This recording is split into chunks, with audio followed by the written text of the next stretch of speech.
Card day کے حوالے سے بات کریں گے، اور آپ کو پتہ ہے کہ 25 دسمبر جب ہم بات کرتے ہیں 25 دسمبر کی، تو یہ یوم پیدائش ہے قائد اعظم محمد علی جناح کا، جس کو آفیشلی اناؤنس کر دیا گیا کارڈ ڈے کے حوالے سے۔ 25 دسمبر 1876 کو ولادت ہوئی قائد اعظم کی، اور پھر ان کا سلسلہ کہاں تک چلا، کاوشوں کا، محنتوں کا، مسلمانوں کے لیے جنگ کا ایک تاریخ رقم کی گئی، اور مسلمانوں کے لیے علیحدہ ملک کے حوالے سے جو ان کی کاوشیں ہیں، کہاں کہاں انہوں نے سرو کیا، وکالت میں کیسا نام کمایا، اور پھر اس کے ساتھ ساتھ دنیا بھر میں جو انگریز تھے، ہندو تھے، سکھ تھے، ان کے ساتھ کیسے ڈٹرمنیشن کے ساتھ ایک ہی موقف اپنا سامنے رکھا، ٹھوس دلائل اور ثبوتوں کے ساتھ بات کی کہ مسلمانوں کے لیے علیحدہ ملک ہونا ضروری ہے، آزادی کی جنگ لڑی، اور پھر 1947 14 اگست کو پاکستان مارز وجود میں آیا۔ ان ساری چیزوں کو ہم ریوائیو کریں گے، اس پہ گفتگو کریں گے۔ اس وقت لائن پہ میرے ساتھ موجود ہیں ڈاکٹر محبوب حسین صاحب، جو کہ چیئرمین ہیں شعبہ تاریخ مطالعہ پاکستان کے پنجاب یونیورسٹی سے ان کا تعلق ہے۔ ان کو خوش آمدید کہیں گے اپنے شو میں۔ ڈاکٹر صاحب السلام علیکم۔ جی وعلیکم السلام نظامی صاحب۔ سر شکریہ آپ کے وقت کا، آپ نے وقت نکالا، صبح سویرے تھوڑا مشکل ہو جاتا ہے، لیکن thank you very much for the time. ہمیں چونکہ بات کرنی ہے کارڈ ڈے کے حوالے سے، تو فرمائے گا قائد اعظم نے ایک پرعزم قوم کی بنیاد رکھی، کیا ہم اس خواب کو حقیقت بنانے میں کامیاب ہوئے ہیں؟ جی نظامی صاحب، پہلے تو بہت شکریہ، آپ نے مجھے موقع فراہم کیا کہ میں آپ کے آڈینس کے ساتھ، آپ کے ناظرین کے ساتھ ہم کلام ہو سکوں۔ یقیناً قائد اعظم کی جو پرسنالٹی ہے وہ ملٹی ڈائمینشنل پرسنالٹی ہے، جس کا ذکر ابھی آپ نے اپنی ابتدائی گفتگو میں بھی کیا، اور ان کی زندگی کے کئی پہلو ہیں۔ تو میرا خیال ہے کہ میں جو بات کرنا چاہوں گا ان کی پارلیمانی لائف پر کروں گا، کیونکہ ان کی جو تحریک پاکستان میں خدمات ہیں مسلمانوں کے حوالے سے، وہ اتنی زیادہ ہیں، اتنی بھرپور سٹرگل کے ساتھ انہوں نے یہ آزادی کا سفر طے کیا کہ ان کی جو پارلیمانی زندگی ہے وہ ذرا اوور شیڈو ہو جاتی ہے۔ تو 39 سال انہوں نے بطور پارلیمنٹیرین اپنا رول پلے کیا۔ 1907 میں انہوں نے لیجسلیٹو کونسل کا حصہ بنے، اور پھر اپنی وفات 1948 تک وہ کسی نہ کسی شکل میں اس اہم ادارے کا حصہ رہے۔ ابھی آپ نے اپنی گفتگو میں کہا کہ قائد اعظم نے جو دلائل دیے، جو ثبوت دیے، جو گفتگو کی، وہ ٹھوس دلائل پر مبنی ہوتی تھی، اور انہوں نے اپنی آرگومنٹ کے ساتھ کنونس کیا، ایک سہ فریقی جنگ لڑی۔ ایک تو ان کے ظاہر ہے کہ جو قوم پرست مسلمان تھے ان کے رویوں کو انہوں نے چیلنج کیا، ان کے جو دلائل تھے ان کو کویشچن کیا، اور دوسری طرف جو انگریز تھے ان کے ساتھ آرگومنٹ کے ساتھ یہ جنگ جیتی، اور تیسری طرف جو کانگریس کا رول تھا اس کو انہوں نے مینیمائز کیا اپنی آرگومنٹیو اپروچ کے ساتھ۔ تو میرا خیال ہے کہ یہ جو آپ کا سوال ہے کہ کیا آج ہم قائد کے ویژن کو پائے تکمیل تک پہنچا پائے ہیں، تو میرا خیال ہے کہ قوموں کی زندگی میں 70-75 سال کا عرصہ کوئی بہت بڑا عرصہ نہیں ہوتا، لیکن اس کے باوجود ہم نے بہت کچھ اچیو کیا ہے۔ میں بیلیولنٹ آسپیکٹ کو ہائی لائٹ کرنے پر یقین رکھتا ہوں۔ پازیٹیوٹی کے ساتھ ہم اگر دیکھیں تو اگرچہ ابھی ہم نے بہت سفر طے کرنا ہے، لیکن اس کے باوجود ہم نے کافی کچھ حاصل بھی کیا ہے۔ آپ 1947 کو ٹائم اینڈ اسپیس کی کانسیپٹ کے ساتھ آج کے ساتھ موازنہ کریں تو آپ کو اندازہ ہوگا کہ ہم قوموں کی صف میں کافی ترقی کا سفر طے کر چکے ہیں۔ ہمارے جو ڈاکٹرز ہیں، انجینئرز ہیں، پروفیسرز ہیں، اور مختلف واکس آف لائف کے جو ایکسپرٹس ہیں، وہ پوری دنیا میں اپنی صلاحیتوں کا لوہا منوا رہے ہیں۔ ہمارا جو دفاع ہے وہ ناقابل تسخیر ہو چکا ہے، ہم ایک ایٹمی طاقت ہیں۔ اسی طرح آپ دیکھیں گے کھیل کے میدان میں ہم دنیا کے مختلف کھیلوں میں ورلڈ چیمپئن بن چکے ہیں، رہ چکے ہیں۔ اگرچہ ہم ابھی اس سفر کو اور بھی طے کرنا ہے، اور قائد کا جو ویژن تھا ایک ویلفیئر اسٹیٹ بنانا، اس طرف ہمارا جو سفر ہے وہ جاری ہے، اور مجھے امید ہے کہ اگر ہم قائد کی تعلیمات پر یکسوئی کے ساتھ عمل پیرا ہوں گے تو وہ سفر بھی انشاءاللہ تعالیٰ طے ہو جائے گا. ٹھیک ہے. اچھا سر, مجھے یہ چیز آپ کی بہت اچھی لگی ڈاکٹر صاحب, جیسے آپ نے کہا کہ پازیٹیو ایسپیکٹ کو ہم ہمیشہ سامنے رکھیں, تو وہ چیزیں ہی ہمیں چننی چاہیے, آلدو کہ ہمیں اپنی غلطیوں اور خامیوں سے سیکھنا بھی چاہیے. آپ چونکہ ایڈریس کر رہے ہیں پازیٹیو چیز کو, تو ہماری یوتھ ہماری انرجی ہے, ہماری پار ہے, ہمارا فیوچر ہے, تو نوجوانوں کو جو قائد اعظم کے اصولوں کے حوالے سے تعلیمی اداروں کو کردار ادا کرنا چاہیے, وہ کیا ہونا چاہیے؟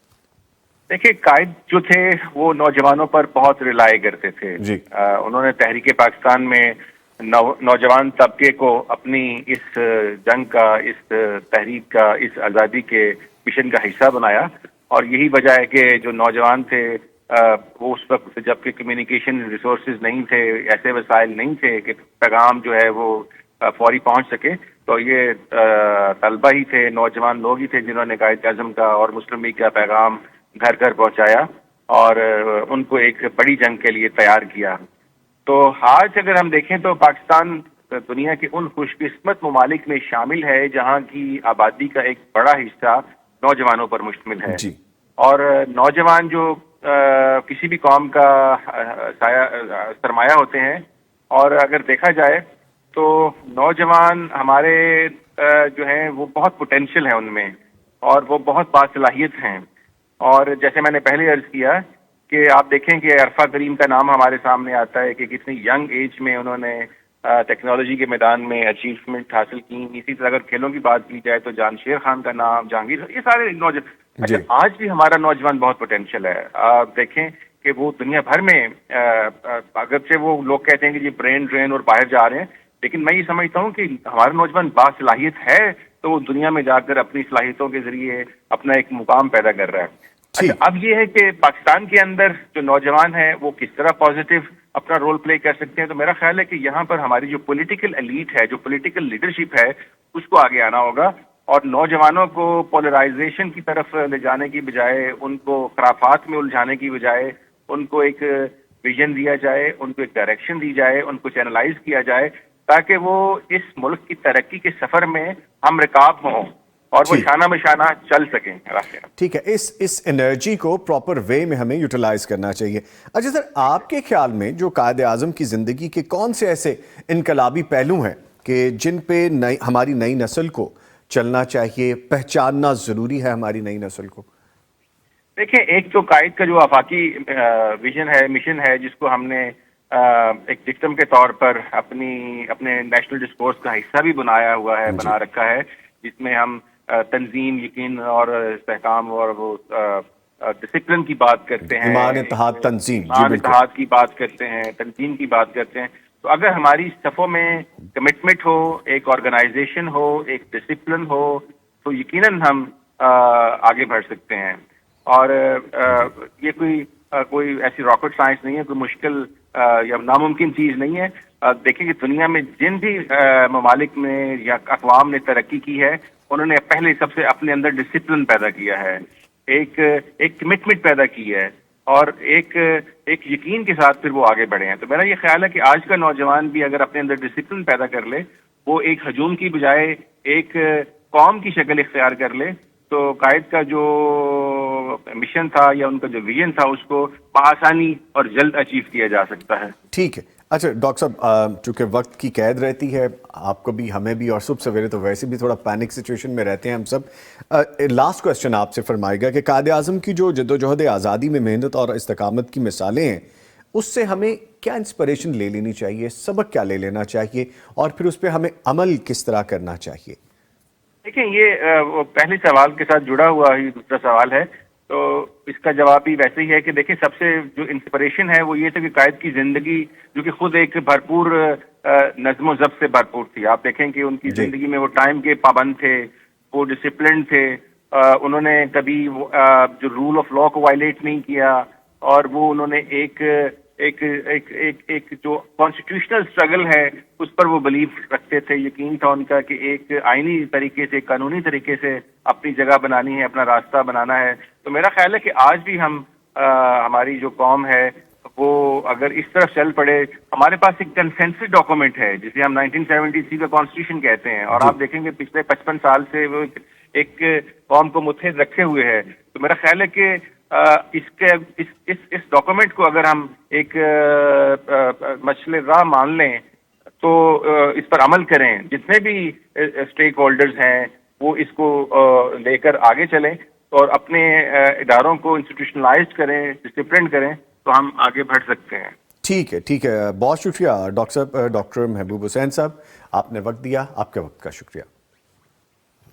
ہمارے ساتھ موجود تھے ڈاکٹر محبوب حسین صاحب۔ ہم جب قائد اعظم ڈے کے حوالے سے بات کرتے ہیں so this is not only one day, یہ صرف ایک دن کی بات نہیں ہے، یہ انسپریشن ہے قائد اعظم محمد علی جناح کی طرز زندگی کو اگر ہم دیکھیں، ان کی ڈے ون سے جو سٹرگل ہے اس کو ہم دیکھیں، کہاں سے انہوں نے آغاز کیا، تعلیم کیسے حاصل کی، اور وہ محمد علی جناح کے نام سے قائد اعظم یعنی کہ سب سے بڑا لیڈر جو ہے، جو آزادی کی جنگ میں آن ٹاپ رہا، اس کا خطاب انہوں نے کیسے پایا اور کس طرح سے وہ لیڈر بنے۔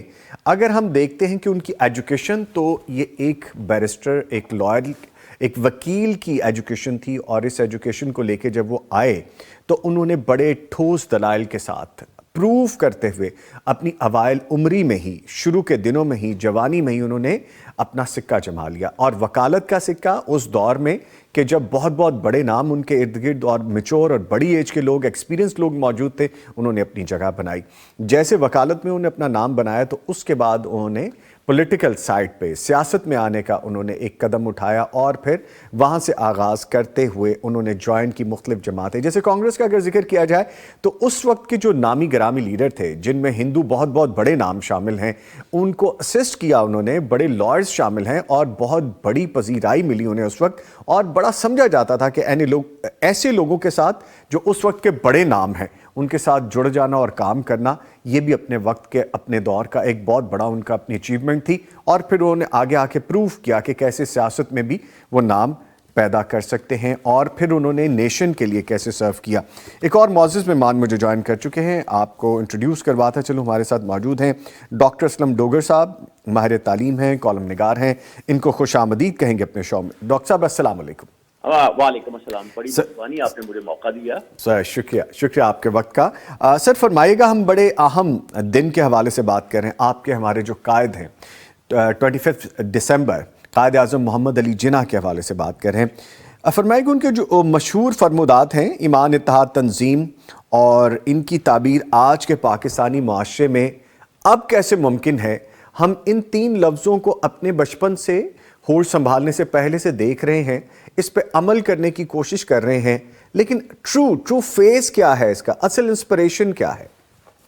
پہلی بات تو یہ ہے کہ ہمیں یہ سمجھنا چاہیے کہ جناح جو ہیں، قائد اعظم جو ہیں، انہوں نے کتنی بڑی کامیابی حاصل کی۔ جی، اگر ہم انسانی تاریخ کو دیکھیں جی، تو بہت کم لوگ ہوتے ہیں جنہوں نے تاریخ تبدیل کی ہو، جی، اس سے بھی کم لوگ ہوتے ہیں جنہوں نے جغرافیہ تبدیل کیا ہو، اور اس سے بھی کم لوگ ہوتے ہیں جو حکمران رہے ہوں، انہوں نے جو ایک چیز بنائی تھی اس پہ حکمران رہا۔ اس پہ جو انگلش جو دوسرے مورخین متفق ہیں کہ یہ جناح کی ایک بڑی یونیک اچیومنٹ ہے اس کی لائف میں، کہ اس نے تاریخ بھی تبدیل کی، یعنی ایک جو ہندو اور مسلم تاریخ تھی، انگریز تاریخ تھی، اس کو تبدیل کیا۔ پھر انہوں نے ایک سب کانٹیننٹ کا جغرافیہ تبدیل کیا اور دنیا کے نقشے پہ ایک نیا ملک بنایا، جی، اور پھر وہ پاکستان کے گورنر جنرل بھی رہے۔ تو بات یہ ہے کہ یہ اتنی زبردست جو انہوں نے ایک اچیومنٹس اپنی لائف میں کی، اس کا وہ راز جو بتاتے ہیں وہ وہی جو آپ نے بتایا ہے کہ جیسے وہ ایک نظم و ضبط کی پابندی کی بات کرتے ہیں، وقت کی بات کرتے ہیں۔ تو یعنی اگر ہم یہ چاہتے ہیں کہ پاکستان کو ہم آگے لے کے جائیں اور تمام اورس کے خلاف سے، جیسے ان کے زمانے میں انگریزوں کا مسئلہ تھا، ان کے زمانے میں ہندوؤں کا بڑا مسئلہ تھا، تو ان کے خلاف لے کے جائیں تو ہمیں ان کی اسٹریٹجی پہ چلنا پڑے گا، اور اس مطلب یہ کہ ہمیں یہ جو ایک انہوں نے ان کا جو نظم و ضبط تھا اور جس طریقے سے وہ اٹھتے تھے، جس طرح سے وہ ایک ایک لمحہ جو ہے وہ ضائع نہیں کرتے تھے، کہ یعنی جس طریقے سے انہوں نے یعنی ایک کام کیا، وہ بڑا ایک غیر معمولی بات ہے وہ، اور پھر لیکن اس کے پیچھے ایک جذبہ تھا کہ میں نے اس قوم کی خدمت کرنی ہے۔ جی، جب جناح جو ہے 1946 میں شملہ گئے تو شملہ سے واپسی پہ فاطمہ جناح ان کے ساتھ تھی، تو وہ پتہ چلا کہ بڑے بیمار ہو گئے، تو انہوں نے ڈاکٹر پٹیل کو بامبے میں فون کیا کہ جی جناح کی طبیعت بڑی خراب ہے، تو ساری بات ہوئی ان سے، تو انہوں نے کہا کہ اگر جناح جو ہیں وہ بامبے میں وہ استقبال جو ان کے لیے ہو رہا ہے اس کو اٹینڈ کریں گے تو بالکل وہ تمہارے جائیں گے۔ تو اس کے بعد انہوں نے پھر ایک اسٹیشن پہلے انہیں لیا گیا، اور ڈاکٹر پٹیل ایک ہندو تھے، وہ انہیں لے کے گئے, انہوں نے ان کے جو ایکس رے کیے باڈی کے, اور انہوں نے کہا کہ جناب صاحب اب جو بات ختم ہو گئی ہے, آپ کے جو پھیپھڑے ہیں وہ تو جواب دے گئے, تو آپ کو تو بالکل آرام کرنا چاہیے. مطلب ابھی بھی, آج بھی اور اس زمانے میں بھی جو اس لیول کے مریض ہوتے تھے وہ عام طور پہ سینیٹوریم میں ٹائم گزارتے تھے, وہ موت کا انتظار کرتے تھے. مگر جناب نے فیصلہ کیا کیا, اس نے کہا نہیں, میں نے لڑنا ہے, کیونکہ میں نے اپنی قوم کے لیے لڑنا. جو رپورٹیں ہیں, جو سی اے کی رپورٹیں ہیں, جو برٹش گورنمنٹ کی رپورٹیں اب ڈسکلوز ہوئی ہیں, ان میں بھی پتہ چلتا ہے کہ وہ یہ تو بات کرتے تھے کہ جی جناب بیمار ہیں, کیا بیمار ہیں یہ نہیں. یہ ایک ہندو, اس ڈاکٹر پٹیل کا بڑا پاکستان پہ مسلمانوں پہ احسان ہے, تو اس نے یہ ڈسکلوز نہیں کیا کہ جناب جو ہے وہ انتقال کرنے والے ہیں, یہ جناب جو ہے قریب المرگ ہے. لیکن جناب نے بھی اپنی جو ہمت تھی اور جو ضرورت تھی, جو آپ سمجھے, ایک دیکھیں بات یہ ہوتی ہے کہ جب آپ نظم و ضبط میں رہتے ہیں, جب ایک ڈسپلن میں رہتے ہیں, تو پھر آپ کی گاڑی ویسے بھی چلتی ہے. اور انہوں نے پھر بڑی اس بڑے نازک وقت میں بھی, جبکہ ان کی صحت اتنی اچھی نہیں تھی, انہوں نے بڑی جرأت مندی سے اور بڑے ایک طریقے سے کیا, اور یہ ہمارے لیے بہت بڑی مثال ہے. اچھا سر, یہ آپ نے جو انسپریشن ابھی ہمیں بتائی, ہمارے لیے بڑی مشعل راہ ہے کہ کس طرح سے ان کی سٹرگل ہے اور ہمیں سبق کیا لینا چاہیے. میں تھوڑا سا آپ کو پیچھے لے کے اگر چلوں, آپ کو یقین معلوم ہے کہ اوائل کی عمر میں ہی جب وہ پروفیشنل لائف میں آئے تو 3 سالہ جو ان کا کیریئر تھا وکالت کے حوالے سے, باقاعدہ انہوں نے اپنے پولیٹیکل کیریئر کا آغاز کیا, اور اس وقت کے نامی گرامی جو لیڈران تھے, نامی گرامی جو بیرسٹر اور وکیل اور وکلا کی جماعتیں تھیں, ان کے ساتھ بڑا پیش کام کیا. تو اگر ہم شروع سے ان کو دیکھتے ہیں تو وہ اپنے اوائل عمری سے ہی پروف کرتے آ رہے ہیں, اور ایک نظم و ضبط ہمیں شروع سے ہی نظر آتا ہے, اور وہی اینڈ تک وہ لے کے آئے, اور اپنی آخری عمر تک, جیسے کہ ابھی آپ فرما رہے تھے. ہماری جو نوجوان نسل ہے, اس کو میسج کہا جاتا ہے, ہم جب یہ کہتے ہیں کام کام کام اور صرف کام, قائد اعظم محمد علی جناح کا یہ کال جو ہمارے سامنے ہے, اس سے ہمارا نوجوان کیا انسپریشن لیتا ہے؟ دیکھیں بات یہ, جیسے میں نے عرض کیا کہ جناح نے یہ نہیں کہ پاکستان میں یا کراچی میں یا لاہور میں ایک اچیومنٹ نہیں حاصل کی, انہوں نے ایک ورلڈ لیول پہ تبدیل کیا جغرافی. تو یہ جو اس میں جو جس چیز نے سب سے اہم رول ادا کیا, وہ تو ان کا کام تھا, وہ ان کا ڈسپلن تھا. اور وہ اور اگر آج بھی اگر آپ اپنے آپ کو ہم دیکھتے ہیں کہ جو سب سے بڑا معجزہ ہوتا ہے وہ یہی معجزہ ہوتا ہے کہ آپ کی شخصیت میں کام ہو. کیونکہ جو لوگ اور جو افراد اور جو قومیں ملک پہ اپنی ساری امیدیں لگا بیٹھتی ہیں, وہ تو مایوسی کا شکار ہو جاتی ہیں. معجزے تو آپ یہ سوچتے ہیں کہ میں نے کچھ نہیں کرنا, اب اوپر سے کچھ ہوگا. تو معجزے بھی ان کے ساتھ ہوتے ہیں جو کام کرتے ہیں, جو ڈسپلن کرتے ہیں. اب نماز جو ہے پابندی آپ کے لیے آپ پہ فرض کی گئی ہے کہ آپ وقت کے ساتھ اس کو ادا کریں. جی, روزے ایک وقت کے ساتھ ادا کریں گے. اسلام تو آپ کو خود ایک ڈسپلن سکھاتا ہے, اور ایک ڈسپلن میں لے کے جاتا ہے کہ آپ اس میں اگر کریں گے تو پھر آپ کی شخصیت میں وہ چیزیں پیدا ہوں گی جس کو پھر آپ یعنی ایک معاملہ کر سکتے. یعنی اگر آپ نماز پابندی پہ پڑھتے ہیں تو پھر آپ کی جو دوسری کمٹمنٹس ہیں ان کو وقت پہ پورا کرنے میں بھی آسانی ہوتی ہے. اسی طرح سے ہم دیکھتے ہیں کہ جناح جو ہے ان کے ہاں یہ وقت ضائع کرنے کا تو کوئی تصور نہیں ہوتا تھا. یہ وہ تو ہر چیز جو ہے وہ پلانڈ ہوتی تھی کہ انہوں نے اس وقت یہ کرنا ہے, اس وقت یہ کرنا ہے, اس وقت یہ کرنا ہے, اس وقت یہ کرنا ہے. ان کی پرائرٹیز بڑی پلانڈ ہوتی تھی. وہ ایک بڑے ڈفرنٹ قسم کے لیڈر نظر آتے ہیں جو اس وقت ساری مسلم قیادت ہے. ٹھیک ہے. اچھا ڈاکٹر صاحب, مجھے یاد پڑتا ہے کہ جب میں مطالعہ کرتا ہوں قائد اعظم کے حوالے سے, تو اس وقت کے جو انگریز لیڈران تھے جو پاور میں تھے, وہ حیران ہوتے تھے اور وہ کہتے تھے کہ ہندوستان کے حکمران, جو ہندوستان کی پولیٹیکل پارٹیز ہیں, ان کے پاس ایسا سمارٹ بندہ موجود ہے جو کہ اتنا سمارٹ اور اتنے بہتر طریقے سے چیزوں کو ہینڈل کر سکتا ہے. اس دو قومی نظریے کے حوالے سے, جو مذہب پسند جماعتیں ہیں ان کے حوالے سے, قائد اعظم محمد علی جناح کے بارے میں ان کے اپنے الفاظ تھے کہ ہندوستانی لوگ یا ہندوستانی گورنمنٹ یا پولیٹیکل جو بھی پارٹیز ہیں وہ اس شخص کو استعمال کیوں نہیں کرتی پراپر طریقے سے. اور پھر رزلٹ ہم نے بعد میں دیکھا بھی کہ پاکستان ماشاءاللہ معرض وجود میں آیا. یہ فرمائے گا کہ ان کی جو قائد اعظم کی دیانتداری ہے اور ان کی ایسی اصول پسندی کی, وہ کون سی ایسی مثالیں ہمارے پاس موجود ہیں, جو واقعات موجود ہیں جو یقیناً آپ بتا سکیں گے, جو آج کے رہنماؤں کے لیے نمونہ بھی ہو سکتے ہیں؟ دیکھیے بات یہ ہے کہ جب لیاقت علی خان جو ہیں انہیں لینے کے لیے گئے, انہوں نے جا کے انہیں کنونس کرنا تھا, تو انہوں نے ان سے کہا, ان کے دوستوں نے, کہ اب جناح کو کیوں لینے کا. اس کا جی وہ پاکستان کا ایک ایسا لیڈر ہے, یہ سب کانٹیننٹ کا ایک ایسا لیڈر ہے جس کو خریدا نہیں جاتا. جی, اور پھر ہم یہ دیکھیں کہ سب کانٹیننٹ میں اگر سب سے بڑی کسی بندے کو رشوت پیش کی گئی ہے تو سب سے بڑی رشوت تو جناح کو پیش کی گئی. گاندھی نے اور ان سے دوسرے لوگوں نے کہا کہ مسٹر جناح آپ پاکستان کا مطالبہ چھوڑ دیں, ہم آپ کو یونائٹڈ جو انڈیا ہے اس کا پرائم منسٹر بنا سکتے ہیں. اتنی بڑی رشوت تو کسی کو پیش نہیں کی گئی, اور انہوں نے اس پہ غور کرنا بھی مناسب نہیں کرتا. یعنی یہ ایک جو کریکٹر ہے, یعنی یہ آپ ذرا تھوڑا سا کریکٹر کا اندازہ لگائیں. یہاں تو آپ دیکھیں کہ اسی میونسپل کمیشن کا کمیٹی کے چیئرمین کی ہو تو وہ چھوڑنی لوگوں کے لیے مشکل ہو جاتی ہے. آپ ہمارے جو حکمران ہیں جب اقتدار سے نکالا جاتا ہے تو یہ کس طرح سے واویلا مچاتے ہیں یا کس طرح سے یہ جاتے ہیں. یعنی یہ دھاندلی کا کانسیپٹ ہمارے ہاں آیا کیوں ہے؟ اس لیے آیا کہ ہم اپنی شکست قبول کرنے کے لیے تیار نہیں. میں یہ بات کہتا ہوں کہ یہ ہمارے ہاں یہ ضرور ہے کہ جو دھاندلی کر کے آتے ہیں وہ بھی غلط کرتے ہیں, انہیں نہیں آنا چاہیے. لیکن کہیں فرض کرو کچھ چیزیں ایسی ہوتی ہیں اس سے کوئی رزلٹس میں فرق نہیں پڑتا تو ہم شکست نہیں قبول کر پاتے.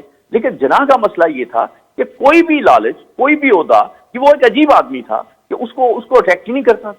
ڈاکٹر صاحب یقیناً بہت زیادہ انسپریشنز ہیں. میں ایک آخری کوشچن آپ سے کرنا چاہوں گا, جو قائد اعظم کے سرکاری جو وسائل کے غلط استعمال کے حوالے سے حوصلہ شکنی تھی, اس پہ بھی روشنی ڈال جائیے, پھر ہم بریک پہ جائیں گے. بات یہ ہے کہ آپ دیکھیں کہ جو قائد اعظم کیبنٹ کی جو اجلاس ہوتے تھے ان کی یعنی ایک کرتے تھے, یعنی کرتے صدارت کرتے تھے جی, اور آپ کو یہ سن کے حیرت ہوگی کہ اس میں چائے سرو نہیں ہوتی تھی, اس میں کھانا, اس میں چیزیں سرو نہیں ہوتی تھی جی. اب تو یہ ہے کہ اب آپ دیکھتے ہیں کہ کیبنٹ میں کیا کیا چیزیں سرو ہوتی ہیں, ان کی تنخواہیں کیا ہے. تو ایک دفعہ ان سے کہا گیا کہ چائے شاید ہونی چاہیے. انہوں نے کہا یار یہ لوگ گھر سے کھا کے آتے, کیوں دیں. اچھا پھر ٹرو فیس یہ ہے جی کیوں دیں. پھر ایک دفعہ جب یہ زیارت میں تھے تو اس نے کہا, یا ان کے اپنے وسائل کا معاملہ بھی تھا کہ جی آپ کے نا یہاں سردی بہت ہے تو گرم پجامے کی, اونی پجامے کی آپ کو. اس نے کہا یار جب بھی کوئی چیز خریدو 2 دفعہ فیصلہ کرو کہ کیا اس کی ضرورت ہے. اور ہم یہ دیکھتے ہیں کہ قائد اعظم جو تھے وہ چھوٹی چھوٹی یہ لائٹیں بند کرنا, یہ چھوٹی چھوٹی چیزیں, چھوٹی چھوٹی ایک کاغذ کا خیال رکھنا, یہ ان کے مزاج کا ایک حصہ تھا. اور اسی سے ہم چیزوں کو دیکھ سکتے ہیں, اسی سے ہم آگے سمجھتے ہیں. اگر ہم سب طرح اس طرح سے دیکھیں گے کہ جس طرح سے ہمارے ہاں لیوش چیزیں دکھانی ہے, دیکھیں بات یہ ہے کہ جیسے ہمارے یہاں شادیوں سر وقت گزر جائے گا اس میں. میں چاہوں گا کائنڈلی آپ مجھے قائد ڈے کے حوالے سے ایک 1 لائنر میسج دے دیں, انسپریشن لے لیں ہم اس دن کے حوالے سے. بات یہ ہے کہ قائد اعظم کو پڑھیں اور خوب پڑھیں, اور آپ قائد اعظم نہیں بن سکتے, چھوٹے قائد ضرور بن. اوہ یس, تھینک یو ویری مچ. بڑا خوبصورت جملہ آپ نے بول دیا یہاں پہ. میں آپ کا شکریہ ادا کروں گا. ہمارے ساتھ موجود رہے ڈاکٹر محبوب حسین صاحب, ڈاکٹر اسلم ڈوگر صاحب. ڈاکٹر صاحب بہت شکریہ آپ کے وقت کا, thank you very much. Quaid day کے حوالے سے سوچ جو دے کے گئے ہیں بھی ڈاکٹر صاحب, وہ بات بھی بڑی خوبصورت ہے کہ بے شک ہم قائد نہیں بن سکتے لیکن ہم چھوٹے چھوٹے قائد تو بن سکتے ہیں. ہم قائد کو پڑھیں اور ان کی عملی زندگی کو پریکٹس کرنے کی بھی کوشش کریں. پاکستان ہے تو ہم ہیں, اور پاکستان ہم نے حاصل کیسے کیا ہے, کن کی جدوجہد, کن کی کاوشیں, کن کی محنتیں اس میں شامل ہیں, کن کا خون اس میں شامل ہے, یہ ہمیں یاد رکھنا چاہیے. ملتے ہیں تھوڑے سے بریک کے بعد جب دوبارہ آئیں گے تو ہم ہیلتھ اینڈ فٹنس کی بات کریں گے. ہمارے ساتھ رہیے گا.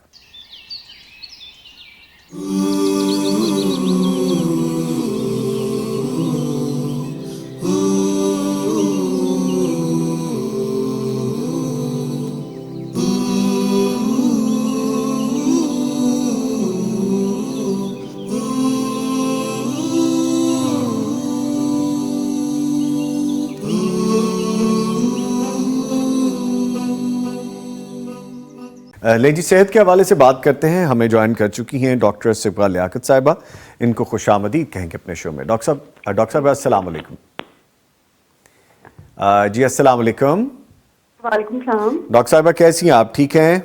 جی میں ٹھیک, آپ کیسے ہیں؟ الحمدللہ, شکریہ آپ کے وقت کا. ڈاکٹر صاحبہ چونکہ سردیاں ہیں, موسم چینج ہو رہا ہے اور ابھی ایک دم تبدیلی آئی ہے, خاص طور پہ کل جو بارش ہوئی ہے لاہور اور گرد و نواح میں, تو اب سردی کی نوعیت کچھ تبدیل ہوتی محسوس ہو رہی ہے. تو جیسے ہی موسم بدلتا ہے, سرد ہو یا گرم ہو, کچھ ڈیزیز, کچھ انفیکشنز, کچھ موسمی بیماریاں وہ بھی ہمیں آس پاس نظر آنے لگ جاتی ہیں. فرمائیے گا سردیوں میں عام طور پر کون سی ایسی بیماریاں زیادہ ہوتی ہیں اور ان کی علامات, انڈیکیشنز کیا ہوتی ہیں ان کی؟ سردیوں میں عام طور پر کھانسی, نزلہ, زکام, بخار, گلا خراب, اور اسپیشلی بوڑھے لوگوں میں ہڈیوں کا درد جو ہے یہ بڑھ جاتا ہے. جیسے نزلہ زکام میں ایسے ہوتا ہے کہ ناک سے بہت زیادہ پانی آنا, گلا خراب کے ساتھ بخار کی شکایت رہتی ہے. اب جو آج کل یوزلی ملیریا یا ٹائیفائڈ، یہ دونوں جو ہے نا علامات پیشنٹ میں بہت زیادہ ظاہر ہو رہی ہے. ملیریا میں ایسے ہوتا ہے کہ پیشنٹ کو بخار کے ساتھ بہت زیادہ جو ہے نا وہ سردی لگنا شروع ہو جاتی ہے. اس طرح کی شکایت بڑھ جاتی ہے. کھانسی جو ہے وہ دو طرح سے ہوتی ہے، ایک تو خشک کھانسی ہوتی ہے، دوسری ریشیا جس کو ہم بلگم والی کھانسی کہتے ہیں. وہ اس موسم میں بیماری ہے، یہ عام طور پہ سمرز کی نسبت ونٹر میں زیادہ کامنلی دیکھی جاتی ہے. ٹھیک ہے. اچھا ڈاکٹر صاحب یہ بتائیے گا، جس طرح ابھی آپ نے مختلف سانس کے حوالوں سے بھی بتایا کہ بیماریاں دیکھنے میں زیادہ آ جاتی ہیں، جو سانس کی بیماریاں ہیں جیسے سائنس ہے جیسے اور برونکائٹس ہے، اس کے مریضوں کو سردیوں میں اپنی صحت کے لیے خاص طور پر کیا ایسے اقدامات کرنے چاہیے کہ ان چیزوں سے بچا جا سکے، اور اگر ہو گیا تو پھر ڈیفینیٹلی پھر تو میڈیکیشن کی طرف جانا پڑے گا؟ فرمائیے گا. ہاں جی جو دما کے مریض ہوتے ہیں ان کی بھی جو علامات ہیں اس ونٹر کی سیزن میں بڑھ جاتی ہیں، اور اسپیشلی جو ہے نا یہ اس میں dust, pollen, pets, smoke, air pollution, یہ اسموک فیکٹر جو ہے بہت امپورٹنٹ ہے، جو کہ جس کی وجہ سے جو ہے نا یہ بڑھ جاتا ہے جو دما کا مسئلہ ہے. اس میں ایسے ہوتا ہے کہ پولن یا جن لوگوں نے گھروں میں جانور اپنے رکھے ہوتے ہیں اس کی وجہ سے بھی یہ علامات جو ہے نا دیکھی جاتی ہے. اور اس سے بچنے کے لیے ہم احتیاطی تدابیر یہ کر سکتے ہیں کہ جب بھی ہم باہر جائیں ماسک کا استعمال کریں. یہ سب سے جو ہے نا ایک بیسٹ چیز ہے اس مسئلے سے بچنے کے لیے. باہر جاتے وقت ماسک کا استعمال کریں. جو اپنی شیٹس ہیں، بلینکٹس ہیں، پیلوز ہیں، وہ ایٹ لیسٹ ہفتے میں ایک بار گرم پانی سے دھوئیں. اور جن لوگوں نے اپنے کمروں میں کارپیٹس جو ہے نا وہ استعمال کر رہے ہوتے ہیں وہ اس موسم میں اپنے کارپیٹس اپنے کمروں سے نکال دیں. اس کی وجہ سے کیونکہ یہ مسئلہ جو ہے بڑھ جاتا ہے اس موسم میں. یہ ساری جو اور اپنی جو ایک اچھی خوراک ہے، ہیلدی ڈائٹ کو لے، گیٹ انف واٹر، پانی کا استعمال زیادہ رکھیں. Use air pollution in your home اور فرنس، اپنے جو ہے نا گھروں کو وہ ایئر پولوشن سے جو ہے نا وہ اپنے سیف رکھنا ہے کہ آپ کی ایسی کوئی باہر سے کوئی ڈسٹ جو ہے ڈائریکٹ آپ کے کمروں میں یا گھروں میں نہ آ رہی ہو جس کی وجہ سے مسئلہ جو ہے بڑھ جائے اس موسم. اچھا ڈاکٹر صاحب آپ نے کچھ چیزیں بتائیں، یقیناً ان کو سٹیپ بائی سٹیپ بھی ڈسکس کر لیں تو زیادہ فائدہ مند ہو سکے گا. جانوروں کے حوالے سے آپ بتا رہی تھیں کہ جانور اگر گھر میں ہوں تو الرجی ہو سکتی ہے. اس میں صرف کتا، بلی یا اس طرح کے جانور جن کے بال زیادہ ہوتے ہیں وہ شامل ہیں، یا پرندوں سے بھی ہو سکتا ہے یہ؟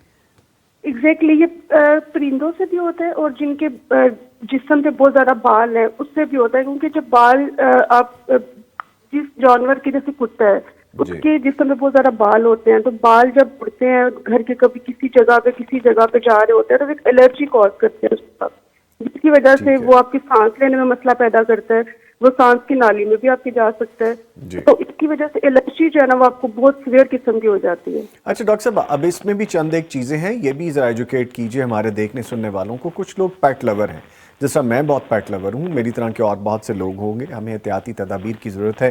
کچھ لوگ سنگل کوٹ رکھ لیتے ہیں جانور، کچھ ڈبل کوٹ، کچھ ٹرپل کوٹ، جن کے کوٹ بہت بڑے ہوتے ہیں. کوٹ مینٹ بائی دا ہیئرز، جو باڈی کے اوپر ہیں جو جانوروں کے، جیسا سنگل کوٹ کیٹ ہے، ڈبل کوٹ ہے، اور پھر پرشینز اور اس طرح کی جو کیٹس ہیں ان کے ہوا میں ٹریول کرتے رہتے ہیں وہ جو بال ہیں ان کے، کیونکہ وہ اتنے لائٹ اور اتنے لائٹ ویٹ ہوتے ہیں کہ وہ ایک جگہ سے دوسری جگہ ٹریول کرتے رہتے ہیں. گھروں میں اکثر میں نے لوگوں کو دیکھا کہ ان کے کاؤچ پہ بیٹھے ہیں یہ جانور، ان کے کارپٹ پہ بیٹھے ہیں. ایون کہ میں نے دیکھا ہے کہ بلیاں آپ کے ساتھ سو رہی ہیں. یہ کتنا خطرناک ہو سکتا ہے اور اس کی کیا نتائج ہو سکتے ہیں؟ یہ جیسے آپ نے بات کی، یہ بات بالکل ٹھیک ہے. کچھ لوگ بہت پیٹ لورز ہوتے ہیں جو کہ بہت زیادہ اپنے جانور، کتے، بلی کو اس کو اپنے ساتھ سلا رہے ہوتے ہیں، لیکن یہ اگر اس ٹائم پہ ان کو یہ فیل افیکٹ نہیں ہو رہا تو لیٹر آن ان کو بہت سیویئر انفیکشن جو ہے اسی وجہ سے ہوتا ہے. جیسے آپ نے دیکھا ہے کہ پہلے یہ ہوتا تھا کہ ایک ایج لیمٹ تھی دمے کے مریضوں کی کہ آپ 30-40 کے بعد یہ جو بیماری ہے وہ دیکھنے میں آتی تھی، لیکن آج کل یہ موسٹلی ینگ لوگوں میں بھی دیکھی جاتی ہے. اور اس کی ریزن یہی ہے کہ وہ لوگ پیٹ لورز ہوتے ہیں، وہ ان کے ساتھ سو رہے ہوتے ہیں، ان کے ساتھ گھوم رہے ہوتے ہیں باہر، اور بے شک ان کے بال جو ہے نا وہ بہت لائٹ ویٹ ہوتے ہیں، لیکن الرجی تو وہ کاز کر ہی رہے ہیں. وہ آپ کو جو جب بھی جیسے وہ آپ کے گلے میں کچھ بھی کوئی طرح کی الرجی کاز کی، اس کی وجہ سے وہ انفیکشن جو ہے نا وہ بڑھتا جاتا ہے. انفیکشن بڑھنے کی وجہ سے لیٹر آن جو ان کو سانس لینے میں دشواری ہوتی ہے. وہ پھر بھی جو ہے نا وہ اس ٹائم پہ چیک اپ کے لیے نہیں آئیں گے، تھوڑا ٹائم ویٹ کرتے ہیں کہ موسٹ پروبیبلی کسی اور وجہ سے ہو رہا ہے. لیکن یہ جب بار بار کے گلے میں انفیکشن ہوتا ہے، ان کو سانس لینے میں مسئلہ ہو رہا ہوتا ہے، تو پھر یہ فیملی ہسٹری بھی ہوتی ہے اکثر لوگوں کو، ٹھیک ہے، کیونکہ فیملی میں ہی یہ چلتا آ رہا اچھا ڈاکٹر صاحبہ، یہ جو الرجی ہے کیا یہ صرف الرجی نیزل ہو سکتی ہے یا سانس کے علاوہ بھی کوئی سکن کی ڈیزیز ہو سکتی ہے اسی الرجی سے؟ جیسے بہت زیادہ ڈینڈرف اس موسم میں دیکھنے میں آتی ہے، ایچینس بہت زیادہ یا ڈرائنس باڈی پہ بہت زیادہ دیکھنے میں آتی ہے، ہونٹ بہت زیادہ پھٹ جاتے ہیں، جلد بہت زیادہ ڈرائی ہونا شروع ہو جاتی ہے، یا یہ دو علیحدہ علیحدہ چیزیں ہیں؟ یہ جو الرجی جو ہے وہ ڈفرینٹ ٹائپس کی ہوتی ہے. اسکن الرجی بھی ڈیفینیٹلی سے ہوتی ہے، جس کی جو آپ کی کریکی اسکن ہو جاتی ہے، ڈینڈرف وغیرہ جو وہ ایک ڈفرینٹ چیز ہے. لیکن جو یہ پیٹس کی وجہ سے جو الرجی ہے یہ بھری کرتے ہیں پیشنٹ میں. دمہ وہ ایک ڈفرینٹ الرجی کاز کرتا ہے. جو اسکن کی الرجی ہے وہ ایک ڈفرینٹ الرجی ہے، اس کو ہم کہتے ہیں کانٹیکٹ ڈرماٹائٹس. وہ کس چیز کی وجہ سے ہوئی ہے. تو this is a different thing from the ایزما. ٹھیک ہے، وہ علیحدہ ہے.